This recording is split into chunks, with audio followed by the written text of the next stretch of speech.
Double Hey, San Francisco Bay, Monterey. My name's Alexandrew. And I'm Dr. Shasta. And we're here with Your Healthy Living. Yes. And we have a wonderful guest today. We do. We have a great guest. And, this is kind of right up both of our alleys. You kind of have that spiritual business that you do when you stick people with needles, which I really like. I grew up with a yoga teacher since I was 4. Yeah. Baba Haridas from Mount Madonna Center. And Richard is going to be talking about spirituality and enlightenment and many of the ancient spiritual aspects of yoga and meditation. Yeah, it's going to be really neat. You know, sometimes it gets a little deep for some people, but this is so fascinating. I mean, when we were doing the pre-interview, I was thinking, we're never going to get in the studio. I just wanted to talk about it. And he wrote a book that had, a million words? Like, it's the 3rd largest book ever written in the world. I want to say that's amazing. I think I was trying to get to 90,000 in my book. 1 million words. That's just crazy. Yeah. But yeah, we're really looking forward to that. By the way, I hope everybody had a happy Thanksgiving because here's the week after Thanksgiving. I know you had a pretty good time. I'm still trying to trim down, eating my kitchery soup. Yeah, I tell you what, I got addicted to pie. I don't eat sweets, but I ate chocolate pie, apple pie, pumpkin pie. Wow. You know what? And I was eating a lot of French bread. Were you? Oh, well, I love bread. Yeah, bread is good. Bread is it's good. But hey, you know what? We got 3 weeks until over, Christmas. Gone. Yep. That's right. And I'm really looking forward to Christmas and the holidays. We got a couple more shows before the end of the year, and then it's 2018. Yeah, and I'm going to Hawaii for Christmas. Oh, you are? Oh, how neat. Yeah. We get to stay here, which is kind of cool after traveling around so much. I was in like 5 different towns. So I'm still trying to figure out what time zone I'm in. Yeah. But it's really good to get back in the studio. It's going to be a fun show. Mm-hmm. And I think that very important. It's going to be important. You know what? I think this is going to blow people away. Mm-hmm. I've been listening to Autobiography of a Yogi, which is Yogananda's book, which has been written in more languages than even the Bible. Oh, yeah. He brought yoga to America in the 1930s and 40s. Oh, wow. And it sounds like Richard has written his own book from an American's viewpoint of adventures into learning about yoga and spirituality. Similarly to Autobiography of a Yogi, I believe he's written his own fictional books. Well, that's what's cool because he just decided to leave the hustle and bustle of life, right, and go to Santa Cruz. And we're going to talk about that. Yeah, when we get there. Which has been his dream since he was a kid. And he just totally zoned out. I mean, gosh, of course I did that for pretty much the whole 80s. But, hey, then I got married and had kids and I had to wake up and actually live life. But I'm kind of kidding, all kidding aside, it's really helped him find that peace and just being around him. Yeah. And you'll get this as he comes on after this next segment. But I'm telling you, this is some really cool and important stuff. And buy his book. I'm buying his book. Yeah. In fact, www.richardmaddox.com, just like how it sounds. You can order his book and get some more information. And he's really not even about making money on this thing. He just wants to help people out. Just wants to make the world a better place. Yeah, and I'm just really excited about it. So me too. Stay tuned. Don't forget KIYSradio.com. We'd like to hear your comments. We want you to check in. If you have a guest that we might want to have on the show, send us an email. Yeah. Alexandrew at KIYS or Shasta at KIYSradio.com. Stay tuned. We'll be right back with Richard Maddox and some really cool spiritual stuff.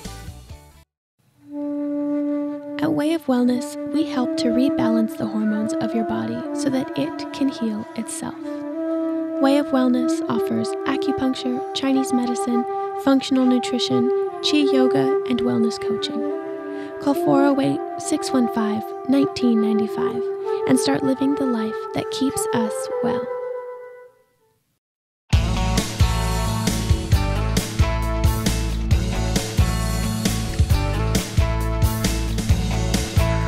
Hey, double hey, San Francisco Bay, Monterey. My name's Alexandrew. And I'm Dr. Shasta Tierra. And we're back with Your Healthy Living, and we got a great guest today. His name is Richard Maddox. How you doing, guys? Good. Hey, I love his voice. I do. I'm a little jealous. I'm going to go home and practice in the mirror. Yeah. What do you think? Hey, you know what? It was really weird. Before, we kind of do the pre-show thing, and we're kind of talking about this massive amount of material that you've put together. And of course, I wrote my book. I think it was 9 pages long, but it was good. And I'm just kind of wondering, how does one? Well, first of all, let's. What are the titles of the books? Books. I mean, how did it all start out? Yeah, thanks, Alex. Basically, we've got a 9-book series called Remembering Eternity, and this is a story that portrays how to find permanent happiness in life set in the last half of the 20th century. So it's been called an ode to the baby boomer generation. And the second one is The Whisper of a Saint, and that is the story of a young American who goes to India in pursuit of enlightenment. And the first book written was Remembering Eternity. That's the one you're referring to. That's the 9-book series. And basically that was a dream of mine since a very early age.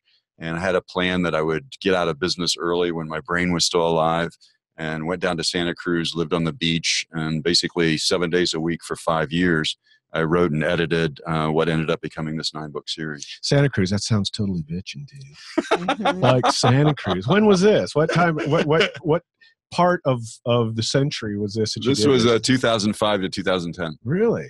Okay. Well, say anybody who's been to Santa Cruz, of course, we're a Bay Area shore. Where in Santa Cruz? Capitola or? No, actually, I was on over by Westcliff.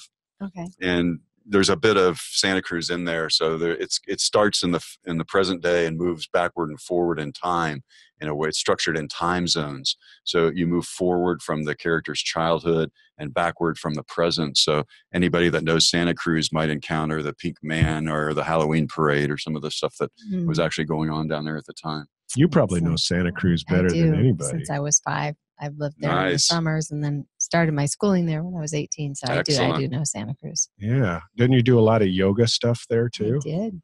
And it kind of fits in, I think, with the whole spiritual aspects of what your book is about.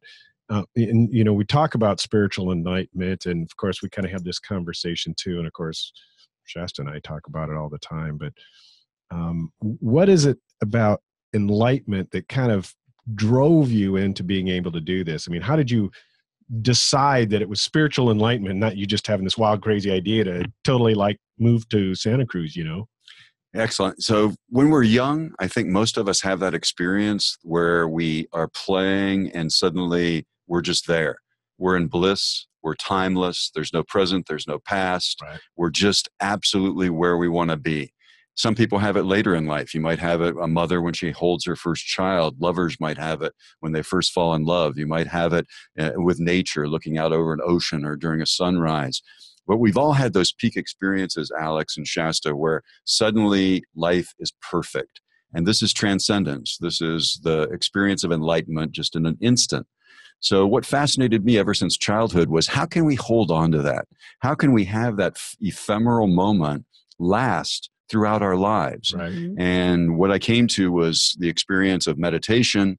I met an enlightened master, and then I met a second enlightened master, and I read extensively in spiritual literature.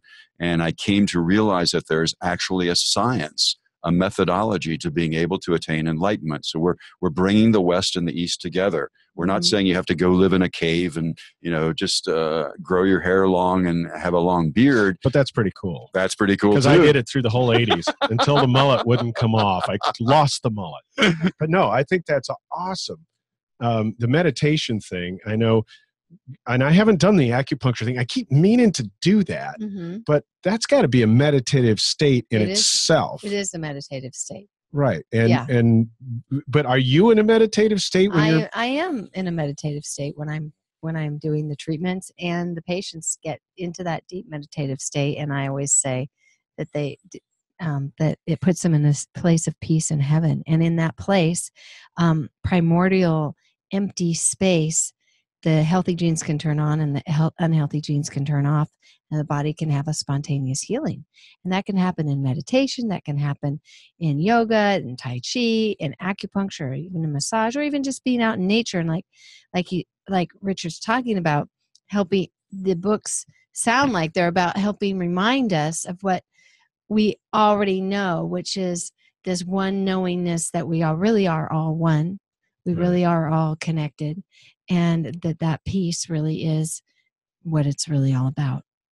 And it sounds like his books are helping take you on a journey to remind us of that. And that's what all the spiritual masters have been teaching. Exactly, Shasta. We have a purpose in life, you guys, and we're here for a reason. And the reason is to attain enlightenment. So we may think, oh, we're here to make a lot of money, or, oh, we're here to accomplish this goal or something.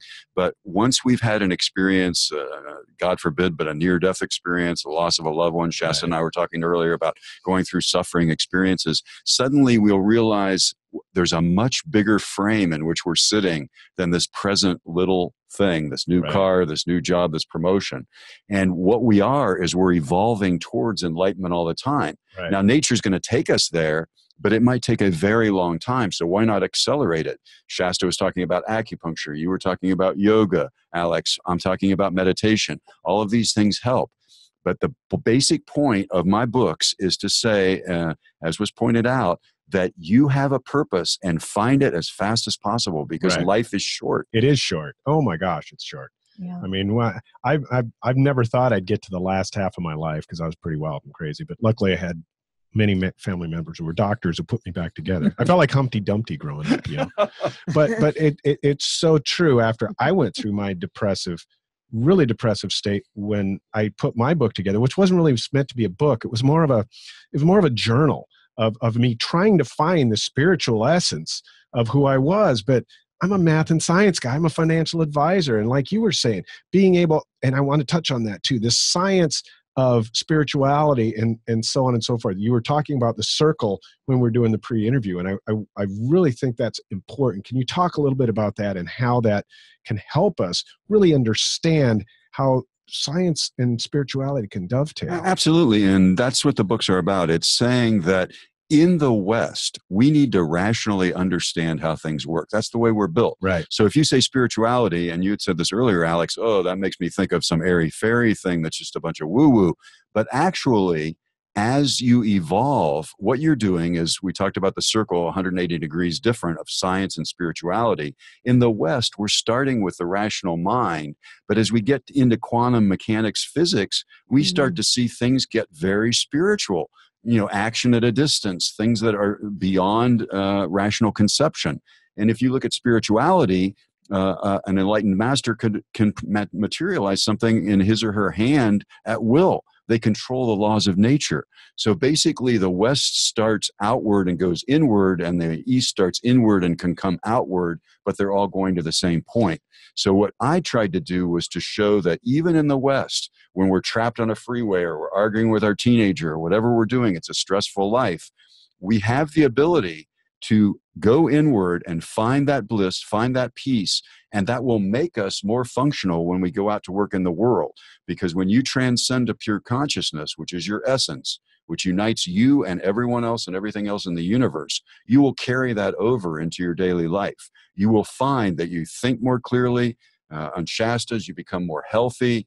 You become a clearer thinker. Every aspect of your life benefits once you have that experience. No, and that is adding control to your life in the way that I look at it. And one thing I have to credit my daughter when she was 12 years old that really turned the light on for me on that control aspect of all this stuff that's going on is some guy cut me off and I got all angry and I was swearing and everything. And I said, man, this ticks. And this just makes me mad. She goes, Daddy, why did you allow that man to make you so angry? You don't even know him. And I started to realize how giving other people this power over us, creating adrenaline and cortisol and basically acidic stuff into our lives is just something that we can control. And that's why I really want to get started. I love reading in the morning right before, when I'm waking up to get started. I definitely want to get a copy of your book and really start looking into the essence of this. Now, you have the other series of books, which I think, and we're going to cover that right in the next segment, but I really want to talk about this because this kind of comes more from the entertainment value of what true spirituality is. Thanks, Al. Yeah. Okay, we'll be right back after this commercial break, so stay tuned. I'm Alexandrew. I'm Dr. Shasta. And you're listening to KIYS Radio, Kindness in Your Soul Network. I do traditional Chinese medicine, and that includes 5 different branches: acupuncture, massage, yoga, tai chi, qigong, herbal medicine, and nutrition. It is amazing in helping the body heal itself that it releases the body's natural endorphins, serotonin, and seems to rebalance the hormones of the body. Lower back pain was taken care of very quickly. 6 treatments and I was pain-free. And this was like 3 years ago and I've remained pain-free. I've grown up in the Bay Area and I have had my own practice for over 15 years. When I was 12, I decided I want to be an acupuncturist, and by the time I was 25, I was licensed. I have thyroid condition and stress, big time.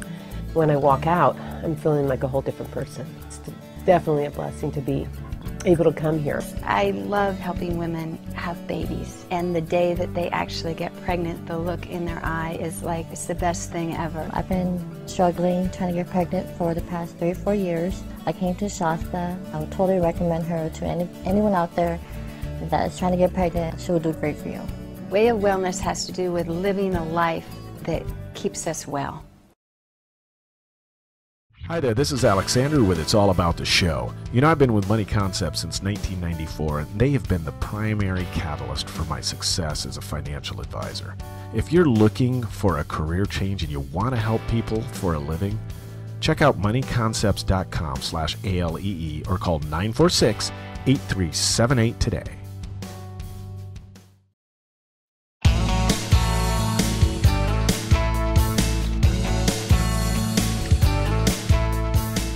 Hey, double hey, San Francisco Bay, Monterey. My name's Alexandrew. And I'm Dr. Shasta. And we're back with your Healthy Living Show, having a fascinating conversation. Yes, it's amazing.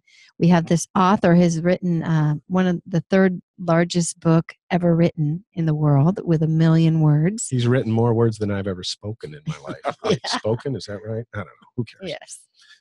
So we have Richard Maddox here, and he's a local from Los Gatos, and here to share the wealth of his knowledge and also his life's experience. Had a dream when he was a kid to want to share about spirituality, and then set out to study it thoroughly before he did write about it, and has had. Go ahead and you can tell us about your life. You've had a lot of successes and etc., wealth and travel and such. But you've come back to living very simply and spent 5 years, 7 days a week writing these books, which is what you always really wanted to do.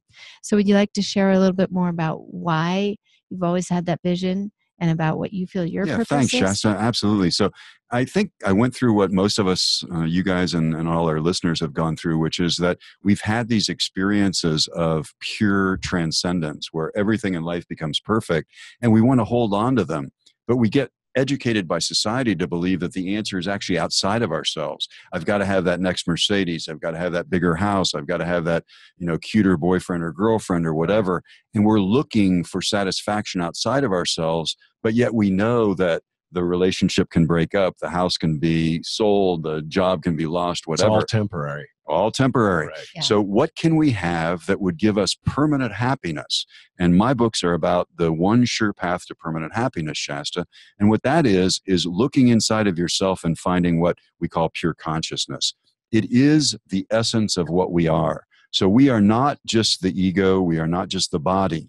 Because think of your body. You had a child's body, you had a teenager's body, you have an older person's body. Which body is the real Alex or the real Shasta? The teenager. The teenager, of course. And we're still holding on to it. That's right. And it aches every morning. And you think about your ego, and your ego's changed over the years. So the one true thing that you know is that I exist. I, Shasta, I, Alex, I, Richard, exist.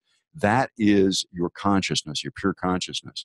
Now, you need a technique because we live in a Western society where we use science, and science requires technique. So our technique is meditation, and we turn inward and we transcend mental process, and we find ourselves sitting in the home of everything. It's pure bliss, pure peace, pure knowledge. When you sit there, you want nothing.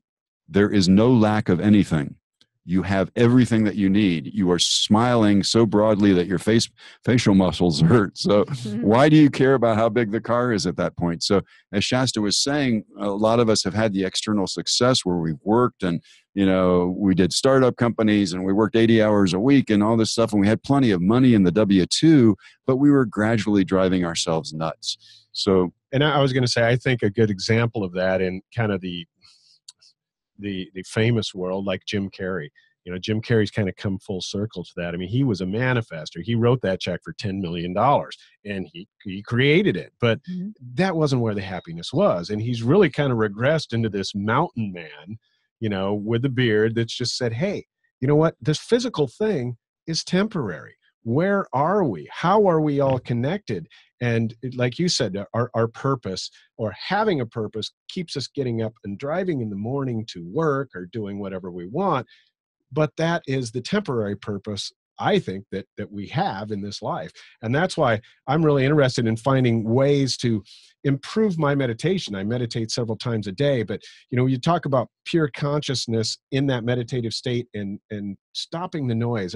What's a technique that you use that helps to kind of stop that noise so you can get into that essence of pure consciousness? Yeah, I just believe in simple mantra meditation. So I think if you just find a quiet place where it's dark, you can sit erect if you can without back support, and use Om, any mantra that you want, but Om is fine. And just close your eyes, and for 20 minutes twice a day is excellent for somebody just starting out. Just do that for the morning, for the day's preparation, and for the afternoon or early evening for the night's preparation. And at the beginning, you'll have lots of thoughts. You might get muscle twitches. You know, you're distracted by the noise outside, whatever. But you just keep gradually coming back to the mantra every time. You don't force it. You just have the subtlest thought of it. And when you do, what happens is that we're actually turning around, Alex, the way the mind works. The mind normally is going outwards towards the gross. Meditation is taking it inwards towards the subtle. So imagine a bubble coming up from the bottom of a lake. It's very small at the bottom. It's very large at the top because of pressure. Same with the mind. When we reverse the process of the thought, eventually that tiny little bubble will burst and will be at the home of all thought, which is beyond thought. And all of our problems arise, paradoxically, because of the mind. Yes. You know, we're thinking about what happened yesterday that was bad, what could happen tomorrow that's bad. And the cliche of being in the now is actually accurate because we're thinking about things other than what we're just living. Right. Now, it's easy to say that, and it's easy to read some book and try to pretend that you're living in the now, but that's not natural. You can only do that if you're actually trained yourself to be able to transcend and then carry over into the external activity the peace and quiet of. You know, and it's really weird when you're talking about this. It's just like anything else. If you want to be a good basketball player, you're going to practice those shots. If you want to be a good guitar player, you're going to play those chords. Right. And the meditation, it's frustrating for a lot of people. And because I've talked to people about it all the time. Oh man, you just got to meditate. It's finding that peace. But people are like, well, I can't do it. It doesn't do anything for me. Yeah, it doesn't have to be anything fancy. No. Like you're saying, you could be lying down too, and you could be saying Om, and you can put your hand here on your lower, right below your belly button and on your heart, and you can feel nice warm heat coming from your hands and just filling you up and making you feel really warm and peaceful, almost like you're hugging yourself. And you can say Om, Om, Om. And Om actually is also part of Amen. Right. Amen and Om. Or God. Yes. Muhammad. Yeah. You know, so I love that. And it creates a vibration. And the vibration opens the meridians, the nadis, the chakras, etc. That we really are all made of light and vibration. Excellent point, Shasta. And Alex, you were right on too, is that how can we expect to be perfect at something without practicing it? Exactly. So in the beginning, and I very well remember when I first started meditating in 1975, I had muscles twitching, I had thoughts coming, I had negative emotions. That's all part and parcel of the process, and that's perfectly acceptable. But you will come out of every one of the meditations feeling some slight improvement. And the point is to be disciplined and to keep at it and keep at it and keep at it. Because what you've done is over your lifetime and in multiple lifetimes, you've stored in your subtle body and in your gross body the impressions of every single act that you've ever committed. Every time you were hurt, that gets stored. Every time you were angry, that gets stored. And you're going to have to release that so that by the time you've purified yourself, you'll be able to experience life as it should be in perfect, permanent bliss and peace. And that goal, folks, is so worth it that it's worth any amount of discipline to try to get there. And that's why you should, practice it regularly. No, and I think the key, and this is just an opinion, but from what I've seen, that not releasing is what's causing the major reason of the diseases we have. That's the major reason. People who are acidic and angry and upset all the time tend to be the ones that end up with these diseases. And those that can purify their emotional state, you can heal your body with your mind to a certain extent. I mean, if you chop off your arm, of course, you got to have a surgeon, Western medicine, to sew it back on. But having the mind and being in control allows you to do everything. And I think it's a beautiful thing to be able to experience. And I just love my meditation because I go places. And it took forever. Oh, wow. But now I remember first time I was trying to transcend out of, and I couldn't get out of the kitchen. I actually got out of my body and I was in the kitchen. People are going to think I'm weird, but it's true. I couldn't get out of my kitchen in my house. And it took me about another 3, 4, 5 weeks before I was able to just relax. And really it's a conscious dream state is what it feels like to me. It's just allowing my mind to dream through it. And I think I'm going to ask you, is that somewhat of what a pure conscious state is being able to affect yourself outside of the physical body? Yeah, so imagine the same thing. I know you're into physics, Alex. In physics, they have this thing called the quantum mechanical vacuum state, right? So it's a field of infinite potential out of which all of material creation arises. It's infinitely creative, infinitely energetic, and infinitely quiet. An analog of that spiritually is pure consciousness. So all creativity, all energy, all bliss, all peace are residing there. Now, if you turn your mind inward and transcend, the final subtlest thought goes away. Even for a moment, the saints tell us, then you will be enlightened. So if you can just experience that for one moment, it will never go away. So even if you only get there... Keep going. You got 30 seconds. Only get there for a moment, you are making tremendous progress towards the most important goal of your life. We need to tell people how to get a hold of you at richardmaddox.com, Whisper of a Saint, and Remembering Eternity. I'm going to read your stuff, man. Remembering Eternity. Thank you. KIYS, my name's Alexandrew. Dr. Shasta. Kindness in your soul. We'll see you next week, folks. Thanks for joining us.